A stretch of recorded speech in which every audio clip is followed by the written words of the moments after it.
Cumprimentamos a todos com a paz de nosso Senhor e Salvador Jesus Cristo. Estamos iniciando mais um EBD da TV.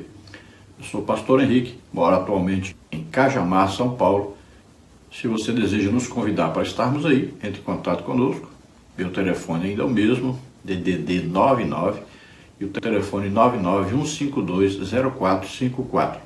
Meu e-mail, Henrique, aí tem as iniciais do meu nome, então Henrique LHAS@hotmail.com. Aí você vê na tela as ministrações que fazemos, né? Escola Bíblica de Obreiros, EBD, missões, família, dons do Espírito Santo, escatologia, evangelismo, assim por diante. Se você deseja receber os slides que nós colocamos aqui, mais material escrito a respeito da lição, então entre em contato conosco.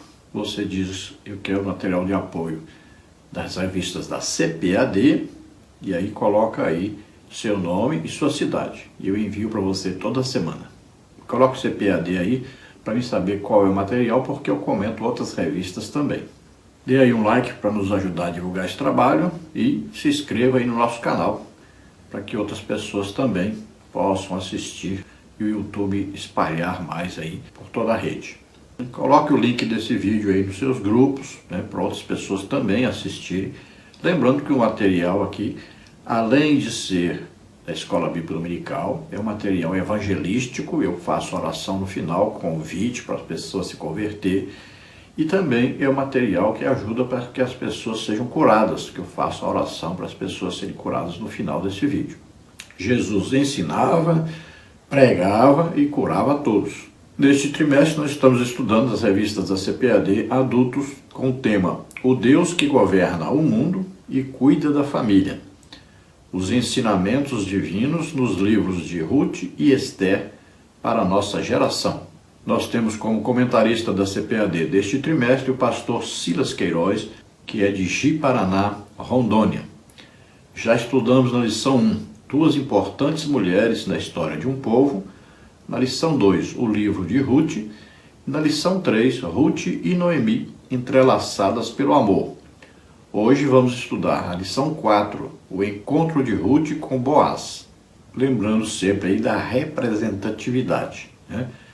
Então, no meu ver, aí Boaz representa então Jesus Cristo, o que eu remidou. Ele nos comprou com seu sangue. Aí Ruth representa a igreja, porque ela é moabita, né? Era uma gentia, então representa a igreja. E Noemi aí representa Israel, que é um israelita. Lembrando que a salvação vem dos judeus, Jesus disse isso, né? Lembrando sempre que nós devemos amar, né, Israel, orar por Israel. Então aí a Ruth, né, amou a sua sogra, né, ajudava a sua sogra. Então tudo tem aí uma representatividade e nós gostamos sempre de que você se aproxime da lição vendo esta representatividade, que é muito importante. Ou então você pode usar o termo aí tipo. No caso de Boaz, o antítipo é Jesus Cristo, o tipo é Boaz. No caso de Ruth, então o antítipo é a igreja, o tipo Ruth. Aí no caso de Noemi, o antítipo Israel, o tipo Noemi. Nesta lição nós vamos ver os seguintes tópicos e os seguintes subtópicos. No tópico 1, Boaz, o remidor. Subtópico 1, um homem próspero. Subtópico 2, Goel e Levir. Subtópico 3, temor e respeito. Tópico 2, o carinho de Boaz para com Ruth. Subtópico 1, a pureza não exclui a ternura. Subtópico 2, Deus estava agindo. Subtópico 3, sensível e espiritual.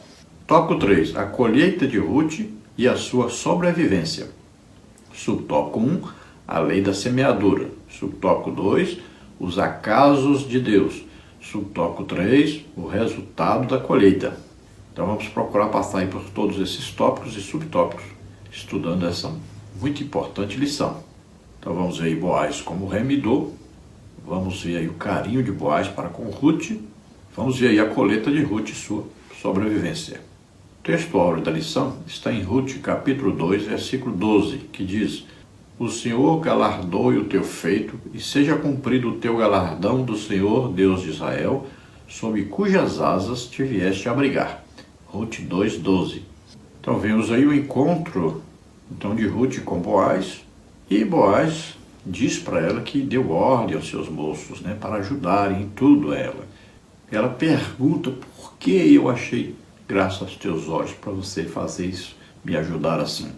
Então ele diz, me contaram o que você fez para a sua sogra, e ele diz, você foi capaz de deixar o seu próprio pai, a sua mãe, para cuidar da sua sogra. Você foi capaz de deixar a terra onde você nasceu para cuidar da sua sogra. Então ele diz, Deus com certeza então vai lhe dar um galardão, vai premiar você, que Deus premie você pela sua atitude, pelo seu amor, seu companheirismo para com a sua sogra. E ele apresenta para Ruth o Deus, o El Shaddai, aquele que nos toma em seus braços, né, como uma mãe que amamenta o seu filho. E aqui ele fala de asas, porque esse nome El Shaddai quer dizer também aquela galinha que ajunta os pintinhos debaixo da asa, que ali os guarda, os protege, os aquece, né? Também os alimenta. O nome El Shaddai significa tudo isso. Então, Deus é assim. E ele diz, então você veio se abrigar debaixo das asas deste Deus. Então, é como se estivesse dizendo, você estará segura, você será bem alimentada, bem cuidada, bem amada. A verdade prática diz, o verdadeiro e puro modelo de bondade é servir uns aos outros de coração, confiando na fidelidade e justiça de Deus. Então a bondade quer dizer que nós vamos servir as pessoas, né?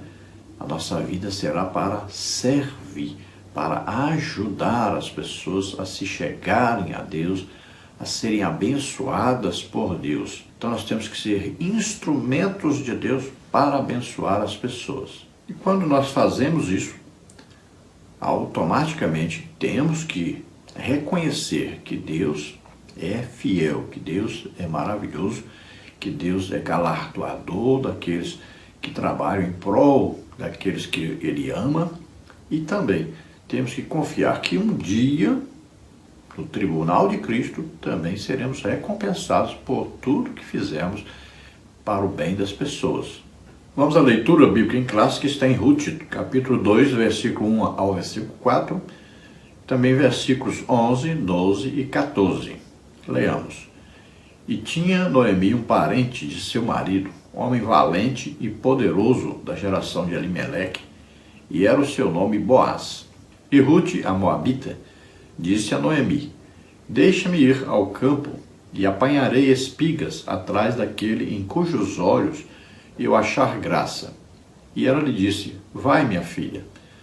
Foi, pois, e chegou, e apanhava espigas no campo após os segadores, e caiu-lhe em sorte uma parte do campo de Boaz, que era da geração de Elimeleque. E eis que Boaz veio de Belém e disse aos segadores, o Senhor seja convosco. E disseram-lhe eles, o Senhor te abençoe. E respondeu Boaz e disse-lhe, bem se me contou quanto fizeste a tua sogra depois da morte de teu marido, e deixaste o teu pai e a tua mãe e a terra onde nasceste, e vieste para um povo que dantes não conheceste. O Senhor galardoe o teu feito, e seja cumprido o teu galardão do Senhor, Deus de Israel, sob cujas asas te vieste abrigar. E sendo já hora de comer, disse-lhe Boaz, achega-te aqui e come do pão, e molhe o teu bocado no vinagre. E ela se assentou ao lado dos segadores, e ele lhe deu do trigo tostado, e comeu e se fartou, e ainda lhe sobejou. Então, dentro dessa leitura, né, vamos estudar aí a respeito hoje de Boaz, que é chamado então aí homem valente, poderoso, né, que era parente então de Elimeleque, o marido de Noemi. Vamos ver então como se deu o encontro de Ruth com Boaz. Então vamos ver que era um homem de fé. Por quê? Porque o Elimeleque saiu da terra, mas Boaz ficou. Veja bem que se tornou um homem próspero. Então ele tinha aí riquezas. tinha vários empregados, né? E também tinha dinheiro suficiente para comprar as terras de Noemi. Isso mostra que ele era um homem, então, de posses, ou rico. Também vemos a maneira que ele tratava os seus funcionários e a maneira que os seus funcionários o tratavam, vendo que ele era um homem, então, muito respeitador e respeitado por todos. A introdução da lição diz o seguinte: na lição anterior, o assunto central foi a amizade entre Noemi e Ruth, sogra e nora. Nesta, um novo personagem entra em cena: Boaz, o parente remidor. Veremos como o Deus da providência recompensa os que se doam a bons relacionamentos. Então, vimos na lição anterior, ali é o relacionamento entre Ruth e sua sogra Noemi. Agora, vamos ver aí o encontro, né, de Ruth com Boaz, o seu remidor. E vamos ver a providência de Deus. Olha bem, ela foi colher espigas, ela pediu a sua sogra para fazer isso. Agora, ela está pensando então no sustento dela e de sua sogra. Mas veja bem, caiu sorte, ou seja, ali havia um sorteio. As pessoas apareciam que queriam colher espigas, né? Aí dos lados das roças, né? Lá na extremidade, lá nos cantos das roças. Então ali eram deixados de colher uma parte ali nos cantinhos para que essas pessoas que necessitassem pudessem recolher comida para eles. Então veja só, ali caiu a sorte, a Bíblia diz assim, para que Ruth fosse colher espigas, aonde? Na terra de Boaz. Olha só, a providência divina, Deus já direcionando tudo. Então, para você entender, então, havia um sorteio, colocava os nomes das pessoas e haviam várias fazendas. Então, a pessoa era sorteada. Olha, fazenda de fulano e tal, vamos ver aí, vamos sortear. E quem é que vai lá colher, né, que vai pegar ali gratuitamente uma comida para comer? Então, Ruth, o nome de Ruth é que apareceu. Quem é que vai colher na roça lá, na fazenda do Boaz? Aí Ruth foi escolhida, foi sorteada para ir para lá. Então tudo, olha, debaixo do poder de Deus, da orientação de Deus, da providência de Deus. Deus está no controle de tudo. Boaz estava, né, já passando da idade para se casar. Ruth precisava de um marido. Havia uma lei da remissão. Então, morreu alguém, o seu parente mais próximo, deveria então resgatar essa viúva, né, se casar com essa viúva. E o primeiro filho seria então como se fosse o filho daquele que morreu. Então ia dar descendência àquele que morreu. Assim dizia a lei, né? E nós temos aí até uma história muito triste sobre isso, né? Na Bíblia narrando que havia um homem então que tinha um relacionamento com a sua esposa, Deus o matou. O seu irmão deveria então ser o remidor, se casou com a viúva e Deus o matou. Veja aí, evitar filhos, né? E evitar cumprir uma palavra de Deus, orientação de Deus, gera morte. Você vê essa história narrada na Bíblia, né? Lá em Gênesis, vamos ver a partir do versículo 6. Judá, pois, tomou uma mulher para o seu primogênito, e o seu nome era Tamar.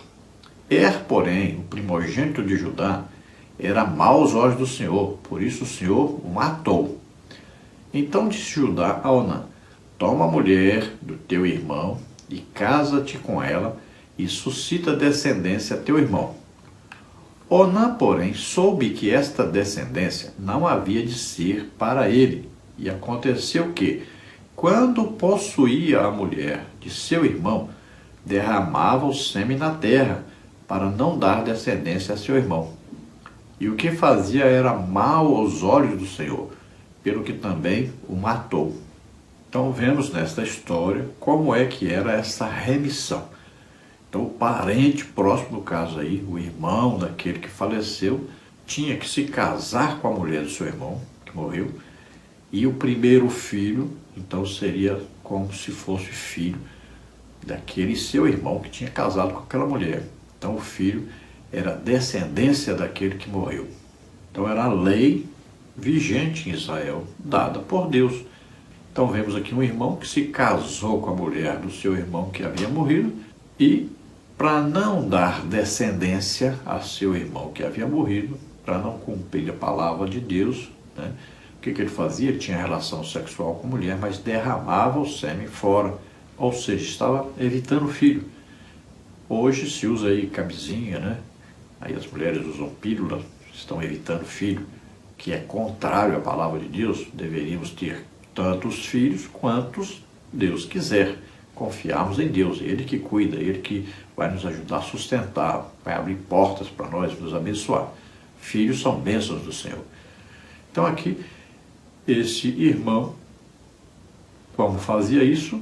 Seu irmão já havia morrido porque era uma pessoa ruim, e agora esse, por derramar o sêmen fora, Deus o matou. Já pensou se Deus começar a matar aí todo mundo que evita filho? Que coisa, hein? Dentro da igreja tá assim. Então isso aí é um fato para você entender o que é remissão. Então você vai entender o que Boaz fez aí, né? Qual era, então, a obrigação de Boaz. Tinha um outro remidor mais próximo, mas Boaz se apaixonou por Ruth e ele se reuniu com esse remidor e disse para ele que tinha que comprar a terra de Noemi, mas também tinha que se casar com a Ruth. E então esse parente descalça a sandália e entrega a Boaz. Isso aí, né, era um costume, dizendo: eu passo a remissão para você. Então Boaz se casa com Ruth. Tópico 1. Boaz, o remidor. Subtópico 1. Um homem próspero. O capítulo 2 de Ruth nos apresenta Boaz, um homem valente e poderoso da geração de Elimeleque. Ruth 2:1. Os termos valente e poderoso referem-se ao caráter íntegro e à influência de Boaz, além de seu poder econômico. Um grande produtor rural, Boaz tinha plantações de cevada e trigo e muitos trabalhadores a seu serviço. Ruth 2, 5, 6 e 23.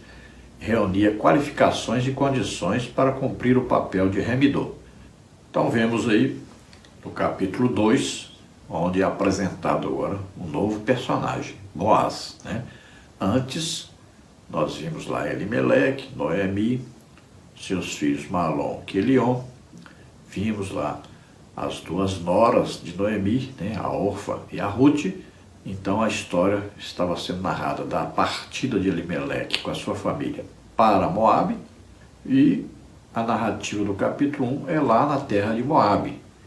Agora vamos ver a volta então de Ruth e Noemi, que chegam ali em Belém, e a partir daí, capítulo 2, é que nós vamos ver então o encontro de Ruth com Boaz.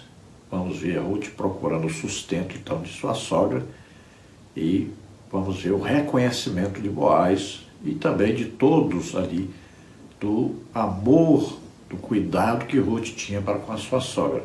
Vamos ver aí a clara providência de Deus para que tudo ali aconteça, a união dos dois, o casamento dos dois, a descendência dos dois, tudo planejado, coordenado, dirigido por Deus.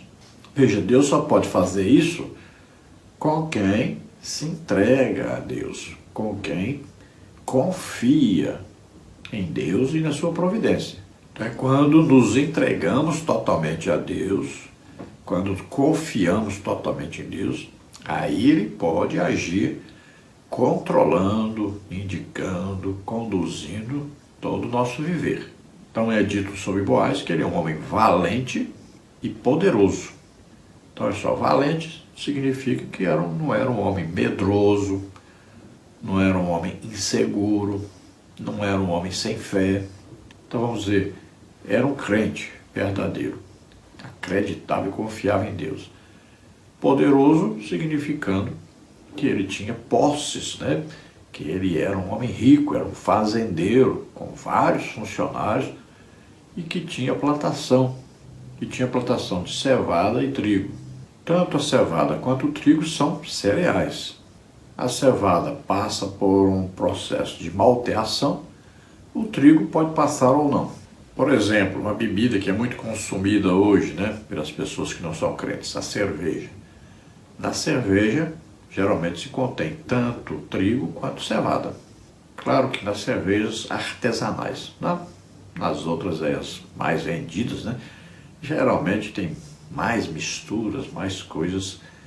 Então veja que a cevada é muito usada nas bebidas. A cevada também é usada para alimentação de cavalos, por exemplo. Então Boaz era uma pessoa que estava pronta, uma pessoa ótima para ser um remidor. O remidor tinha que comprar as terras, levar a pessoa para morar, para se casar, e tinha que cuidar bem tanto das terras quanto da pessoa. Então Boaz tinha todas as qualificações necessárias. Subtópico 2, Goel e Levir. A expressão da geração de Elimeleque não nos permite saber o grau de parentesco entre Boaz e o marido de Noemi. Segundo a tradição rabínica, era sobrinho. Como parente próximo, poderia ser o Goel, ou seja, o resgatador da terra que o falecido havia vendido, Ruth 4:3. Como também poderia cumprir o costume antigo do casamento, Gênesis 38, 6 a 11. Eram duas prescrições distintas contidas na lei de Moisés. A do resgatador previa que quando o israelita ficasse pobre e precisasse vender suas terras, seu parente mais próximo tinha o dever de comprá-las de volta e restituir-lhe. E se o hebreu fosse comprado como escravo por um estrangeiro, um parente tinha o dever de resgatá-lo. Levítico 25, 25 a 28, 47 a 59. Já a lei do levirato previa que o irmão do cunhado, Levir, se casasse com a viúva e suscitasse descendência ao falecido. Deuteronômio 25, 5 a 10, Mateus 22, 24 a 48. Tudo indica que essa prática foi ampliada seguindo uma ordem de parentesco mais abrangente, semelhante à do resgatador. Levítico 25, 48 e 49. No caso de Boaz, havia um remidor mais chegado que ele, Ruth 3:12. Então, Goel significa remidor, e Levi aí falando sobre o levirato, que é o parente, né? Que seria aí o cunhado, mas com o tempo passou a ser o parente mais próximo. Se não tivesse cunhado, passava para o parente mais próximo. Aqui se menciona, né, que os rabinos estudiosos acreditavam que Boaz era então sobrinho de Noemi. Como morreram aí tanto o Malom, marido de Ruth, quanto o outro irmão de Malom, né, o Quilion. Então não havia ali na família de Noemi nenhum irmão para se casar com Ruth. Então se passava isso para o parente mais próximo. Tinha um parente mais próximo do que Boaz, né? Então Boaz procurou este homem para poder então falar para ele que ele deveria então cumprir a lei, que era comprar as terras de Noemi. Quando falou isso, ele ficou alegre, que ele ia ter mais terras. Mas Boaz, inteligentemente, disse para ele: olha, você vai ter que comprar a terra, mas também vai ter que casar com a viúva de um dos filhos da Noemi, para cumprir então, a orientação que você precisa ter um filho com ela, para suscitar então descendência a Malom, que havia morrido. E aí aquele parente não quer o casamento, quer as terras. Então ele é obrigado a desistir de comprar as terras, passa então o direito para Boaz, e Boaz então é que vai comprar as terras e também vai se casar com Ruth. Então quais são essas duas leis aí para nós entendermos? Se você ler Levítico 25, você vai ver que se alguém se empobrecesse, o que ele fazia? Ele ia procurar uma pessoa mais rica, fazendeiro, ou até mesmo um estrangeiro. E ele ia, como nós conhecemos, arrendar a sua terra, mas só que ele também iria trabalhar nessa terra para se sustentar. Então aquela pessoa daria a semente para plantar, e esse que era o dono da terra, que agora estava então arrendando a terra para o outro, ou seja, vendendo a terra e também a sua família, ele e sua família, para trabalharem nessa terra. Então Israel, como cada um tinha sua terra dada por Deus, não podia vender definitivamente, somente até o ano do jubileu. Então, de 50 em 50 anos, aqueles que haviam se vendido dessa maneira, eles ficavam livres, passavam a ser donos da terra novamente, sem pagar nada. Então, por exemplo, se a pessoa se vendesse para um parente rico ou para um estrangeiro, trabalharia, mas aí um parente que tivesse posses poderia comprar essa pessoa com a sua família antes e a sua terra. Como é que era calculado o valor?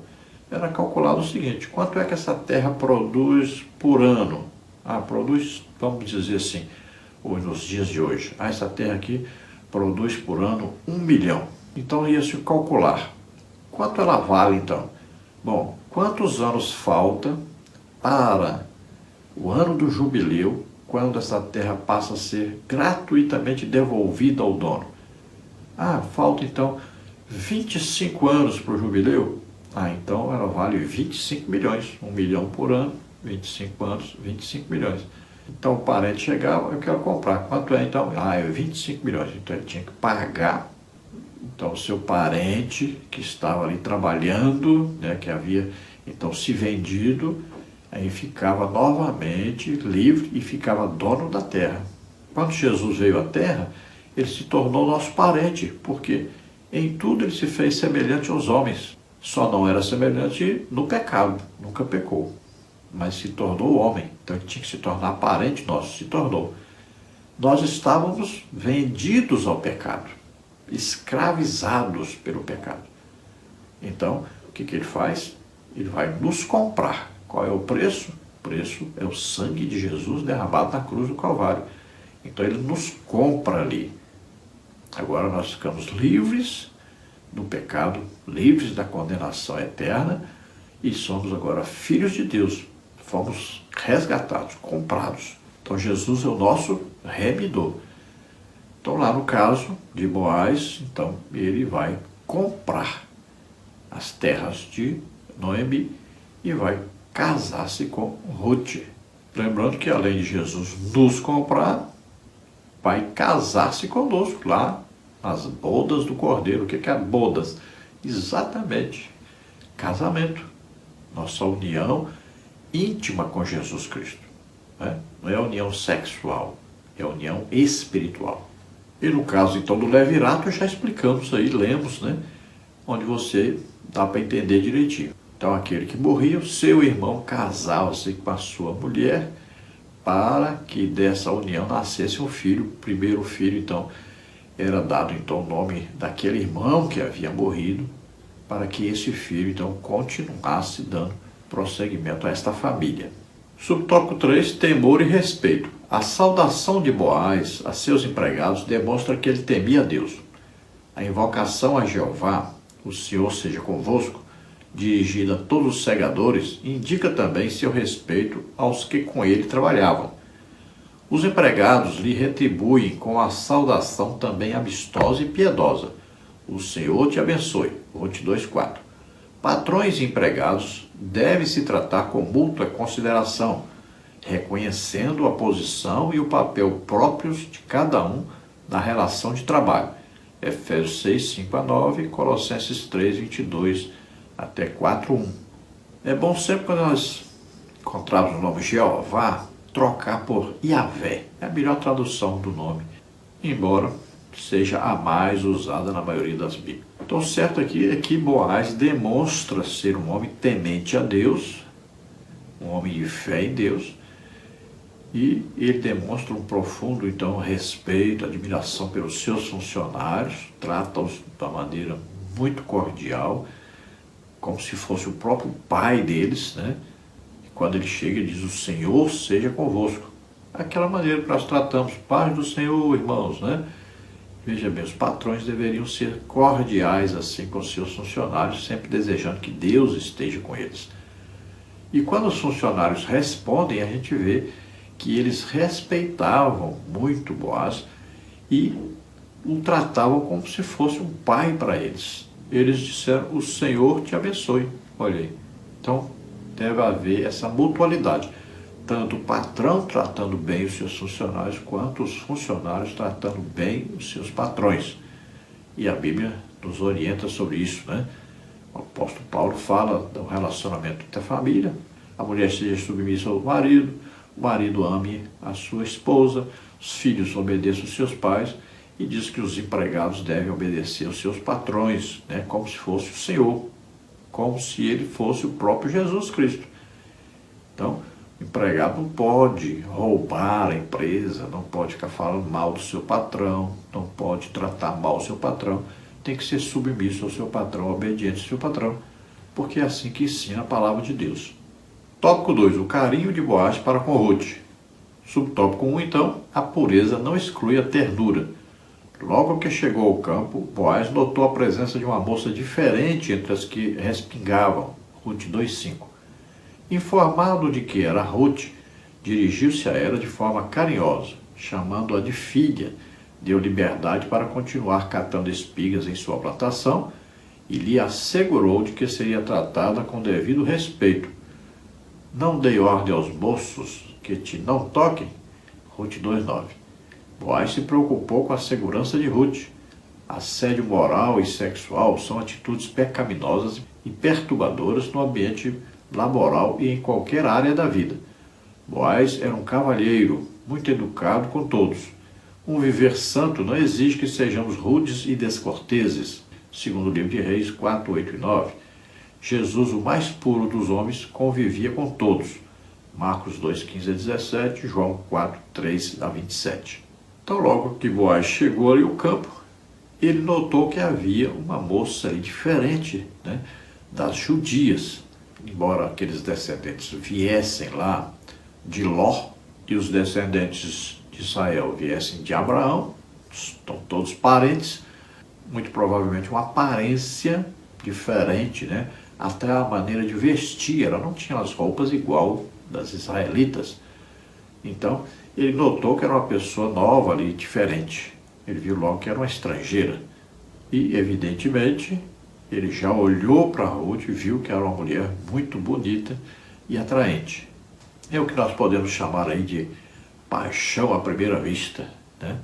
Então já tratou ela muito bem, com muito carinho, muita educação.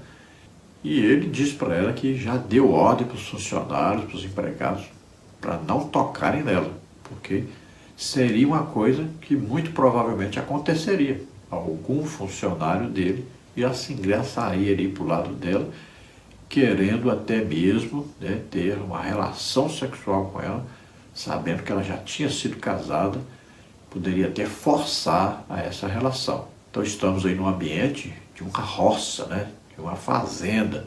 E hoje nós vemos aí o assédio sexual às mulheres nas empresas, né? A pessoa trabalha numa empresa e acha que tem direito, principalmente quem está no cargo de liderança, acha que tem direito a, né, a ir mexer com as moças, né, dar suas cantadas, e acha que tem direito até de sair com essas mulheres e ter relação sexual com elas, porque elas são inferiores lá no emprego. E isso, tem lei para isso, né? A pessoa pode denunciar e esse que fica assediando pode até ser preso por causa disso.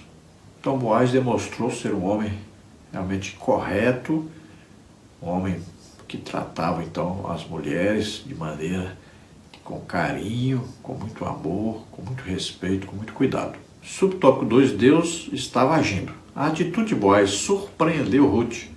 Como estrangeira e pobre, certamente ela tinha receio de como seria tratada. Agia com educação e muita discrição. Ruth 2,7. Impressionada com o gesto de Boaz, inclinou-se ao chão e, de forma humilde, reconheceu ser indigna do tratamento que recebeu. Ruth 2,10. Havia uma motivação especial na conduta de Boaz. Ele já conhecia a bela história de Ruth. Ruth 2,11. Um bom testemunho nos abre muitas portas. Então, quando Ruth é tão bem tratada assim, ela fica admirada.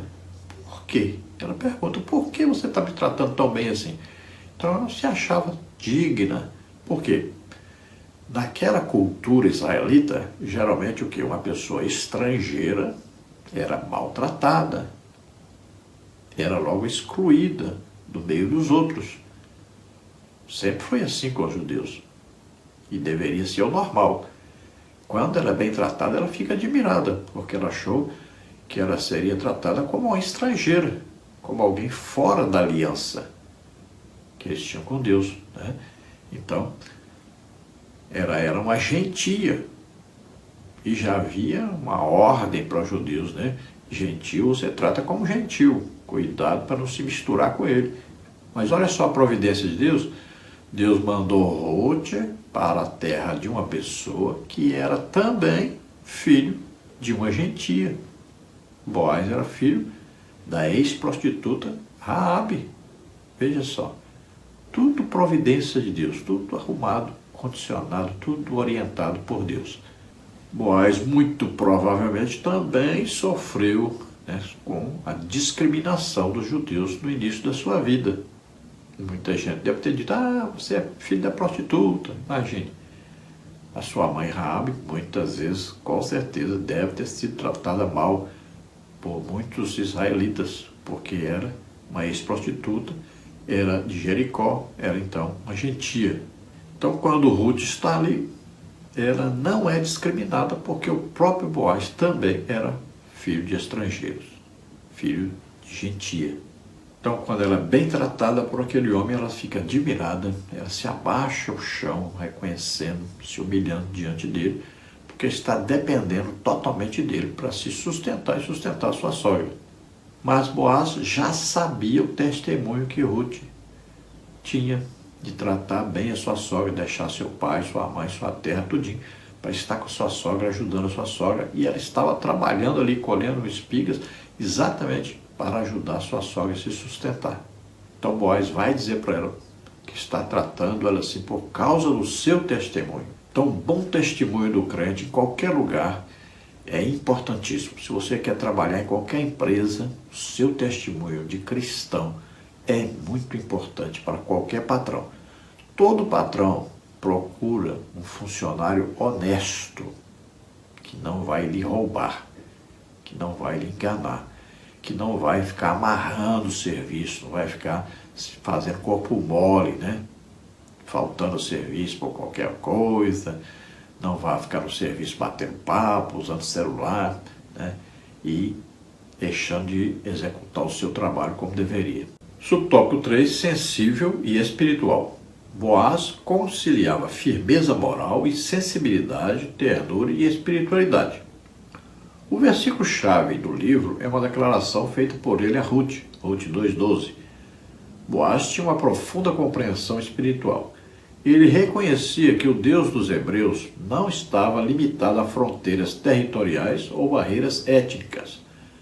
E como servo de Yahvé, estava sendo usado para abençoar uma piedosa moabita.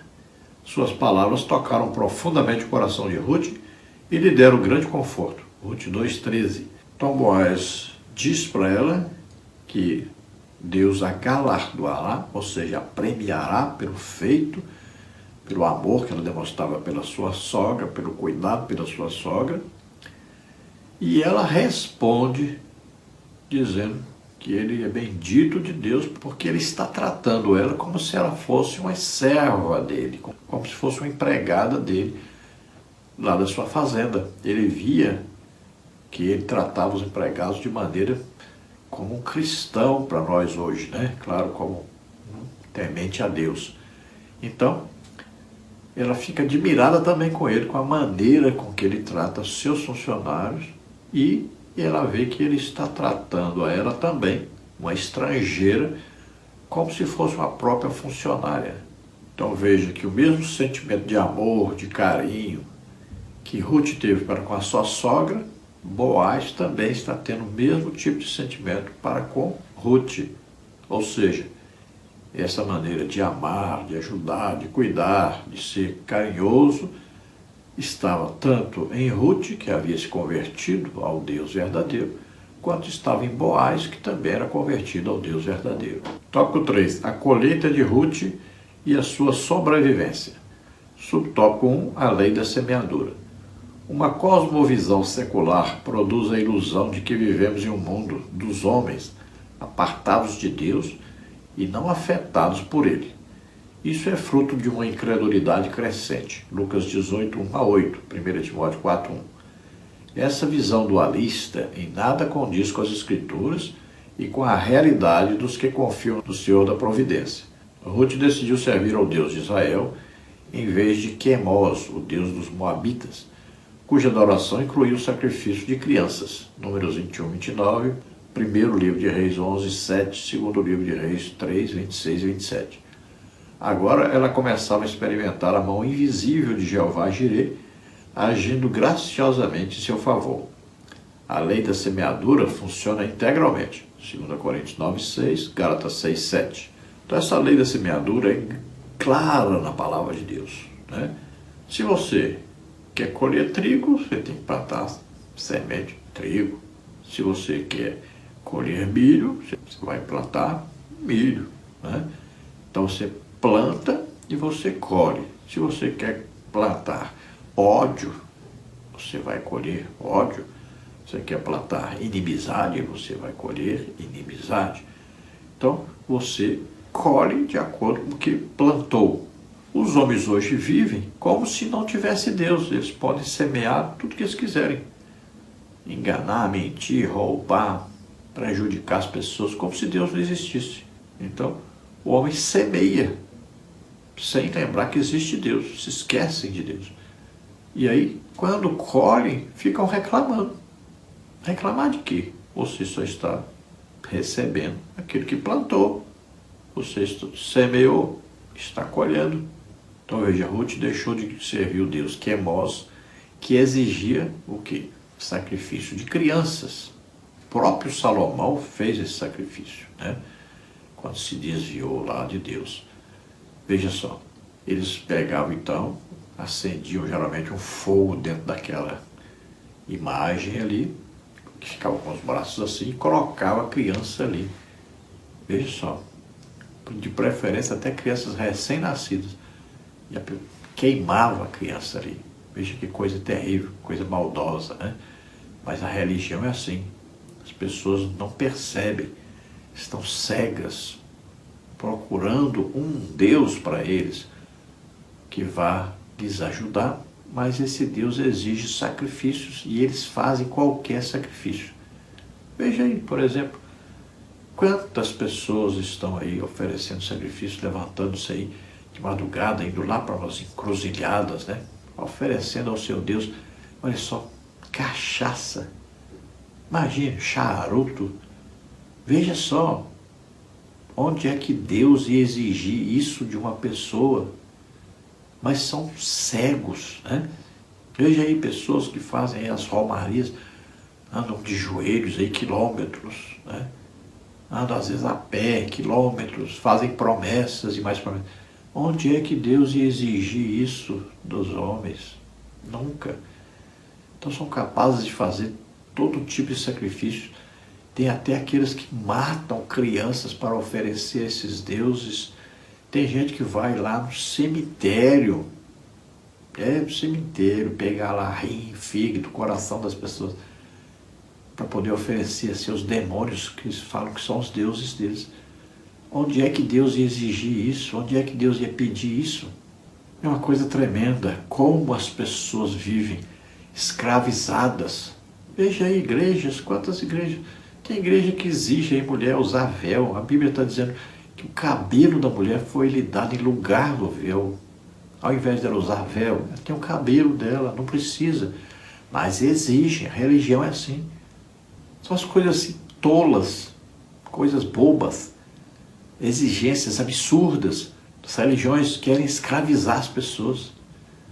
Para a pessoa dizer que está debaixo do pé do líder, aí tem que obedecer às normas que o líder coloca. É isso. É uma coisa triste isso.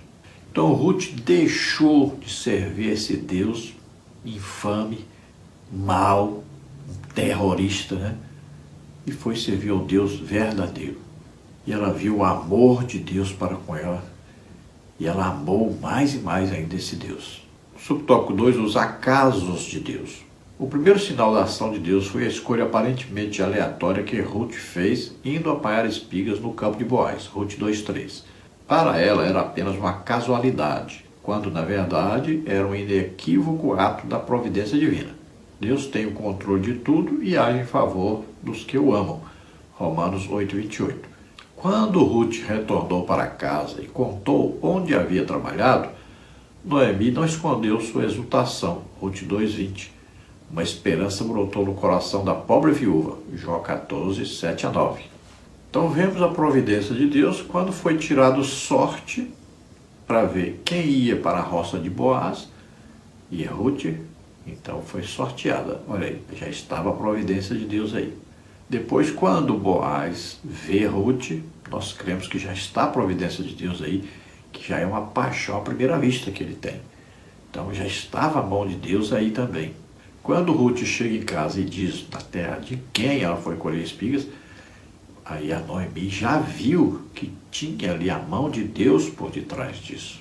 E ela então aconselha a Ruth, vá para a terra dele novamente, fique lá. Depois ela ainda vai mandar a Ruth se deitar aos pés de Boaz lá, né, que é um pedido de compromisso, de casamento.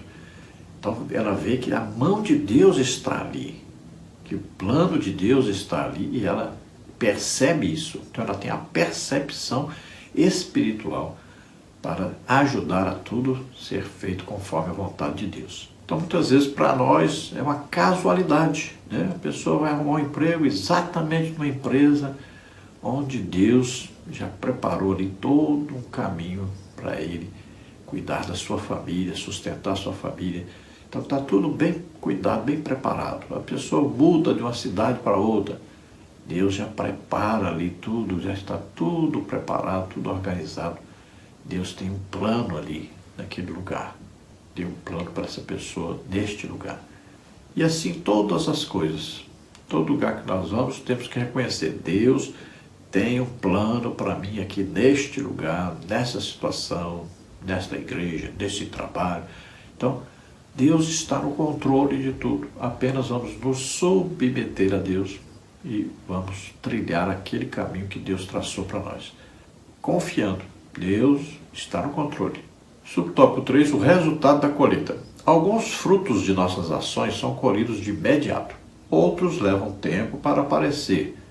Pela forma graciosa como era tratada, Ruth colhia cereais em abundância diariamente nos campos de Boaz. Ruth 2, 17-21. A colheita garantia sua sobrevivência e de sua sogra. O trabalho árduo durou toda a estação. Entre março e abril, colheu cevada e de abril a junho, trigo. Concluído o trabalho, ficou com a sogra. Ruth 2, 23. Uma colheita ainda maior seria feita por ela em tempo oportuno. Eclesiastes 3:1. Nosso Deus trabalha por aqueles que nele esperam. Isaías 64:4. Então veja que ela foi colhendo, e o que ela colheu daria para o seu sustento da sua sogra por um longo período. Era assim que era feito. A pessoa ia trabalhando, ia colhendo, ia guardando, porque aquilo ali ia ser usado para o futuro. Veja então que ela tinha colhido e estava colhendo e ainda ia colher muito para o seu sustento durante o ano inteiro. Era assim que era feito. Foi permitido por Boaz que ela fizesse assim para ficar tranquila quanto ao seu sustento, né? Mas Deus havia planejado muito mais para ela. Ela não ia ser apenas uma acolhedora, e nem como ela pensava que ela poderia ser ali uma empregada direta de Boaz. Não, Deus tinha um plano muito maior. Ela seria a esposa do patrão, do dono de tudo aquilo ali. Deus tem muito mais para nós do que nós esperamos. A medida de Deus sempre é transbordante, né? Ele sempre dá mais do que nós esperamos. Creia nisso. Deus é maravilhoso.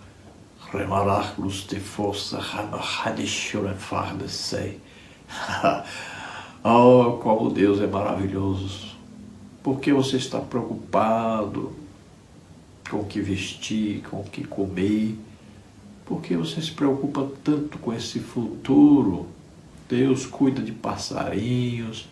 Olha aí as aves do céu. Não morrem de fome, tem comida sem trabalhar. Olhe para os lírios do campo, as flores, olha a roupa bonita que usam. Não trabalharam para ter. Deus cuida de passarinho, de flor. Imagine de nós.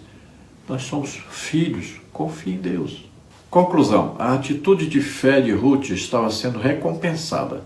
Sua prontidão em cuidar da sogra levou-a a encontrar conforto e proteção naquele que seria o resgatador de toda a família e que a incluiria na genealogia do Redentor da humanidade.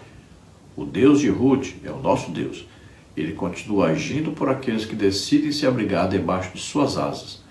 Confiar nele e viver fazendo o que lhe agrada é o meio infalível de alcançar sua misericórdia e favor.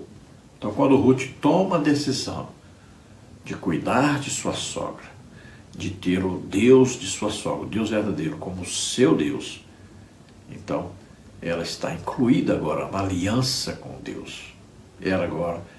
Ela não só é remida por Boaz, mas também pelo próprio Jesus Cristo. Ela está incluída aí, então, na descendência, né, que leva até Jesus Cristo. Veja só, ela está incluída na Bíblia, a própria palavra de Deus dá testemunho de Ruth. Então, ela é nossa irmã. Quando houver o arrebatamento da igreja, olha aí, a Ruth está lá no paraíso. Ela vai vir pegar o seu corpo e ressuscitar e encontrar com o Senhor dos ares. Isso acontecerá aí um milésimo de segundo antes de nós sermos arrebatados. Nós vamos estar juntos na Nova Jerusalém. A Ruth estará conosco lá. Olha só, o que é uma atitude, né? Uma tomada de decisão firme, de deixar o seu Deus falso e entrar para a aliança com Deus verdadeiro, de cuidar, de amar a sua sogra, de ajudar uma pessoa necessitada, demonstrar amor. Veja só, tem recompensa. Seja sempre firme e abundante na obra do Senhor, sabendo que tem recompensa. Lá no tribunal de Cristo, nós vamos ver que tem recompensa por tudo de bom que fazemos para as pessoas e também por sermos fiéis ao nosso Deus. Vamos orar agora. Se você crer que Jesus Cristo, o Filho de Deus, veio à terra, nasceu aqui como homem, viveu aqui como homem, tomou sobre ele os nossos pecados, doenças, enfermidades, maldições, o juízo de Deus que estava sobre nós, tudo isso ele pegou, morreu em nosso lugar na cruz e ressuscitou. Você crê nisso?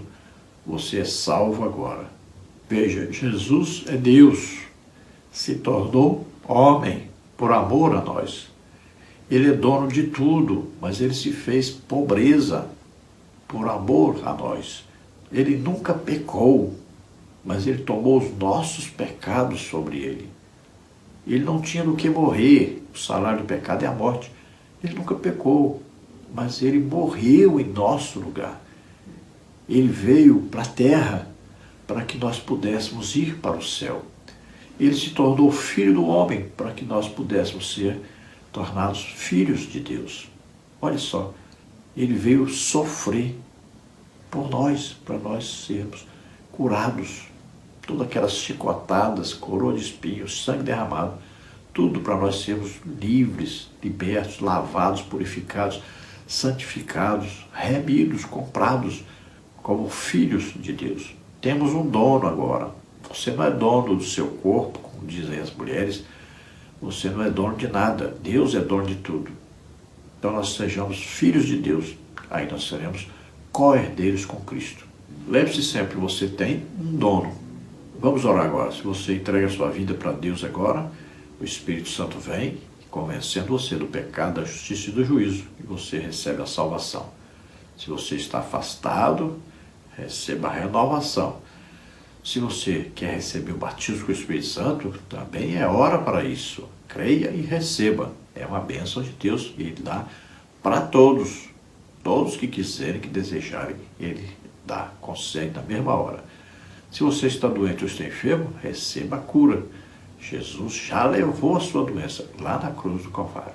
Vamos orar.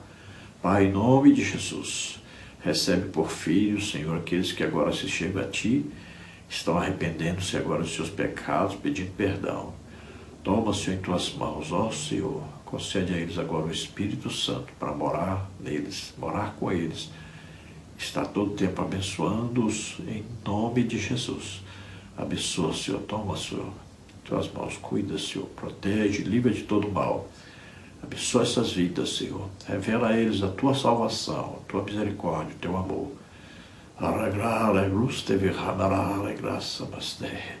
Se alegre pela graça de Deus, Jesus morrendo por nós na cruz e ressuscitando. Se alegre. Viva agora nesta graça, nesse poder, em união com Jesus Cristo. Viva em Cristo, em nome de Jesus.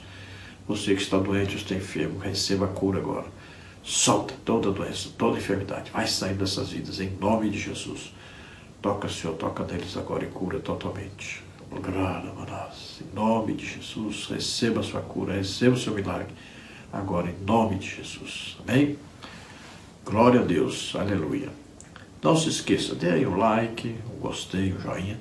Se inscreva em nosso canal. Divulgue esse link desse vídeo para outras pessoas. Se você deseja receber os slides aqui que nós usamos e mais estudos escritos dentro da lição, então entre em contato conosco. O telefone está aí, 99991520454, que é meu WhatsApp. Lá você diz, quero receber o material de apoio da revista CPAD, e aí eu envio para você toda semana gratuitamente. Não precisa pagar nada, é gratuito mesmo. Se você deseja nos ajudar, eu não sou pastor de igreja, não recebo salário de ninguém, não sou aposentado, então preciso da sua ajuda. Se você quiser enviar R$10, já vai ajudar. São pouquíssimas pessoas que estão ajudando, então nos ajude para que nós possamos ser sustentados, sustentar nossa família, pagar nosso aluguel. Envie qualquer quantia para uma dessas contas que estão aí. Caixa Econômica, tem aí Bradesco e tem Banco Brasil. Banco Brasil é o nome da minha esposa, Edna Maria Cruz Silva, você vê aí o Pix. O meu Pix você vê aí, que é meu CPF 331-957-81620. Também tem aí o QR Code. Então envie qualquer quantia, nos ajude, Deus abençoe, que Deus possa te usar, que Deus possa abençoar você, por também estar nos abençoando. Assim você está plantando e vai colher, com certeza. Deus abençoe, paz do Senhor, esperamos ter ajudado os irmãos.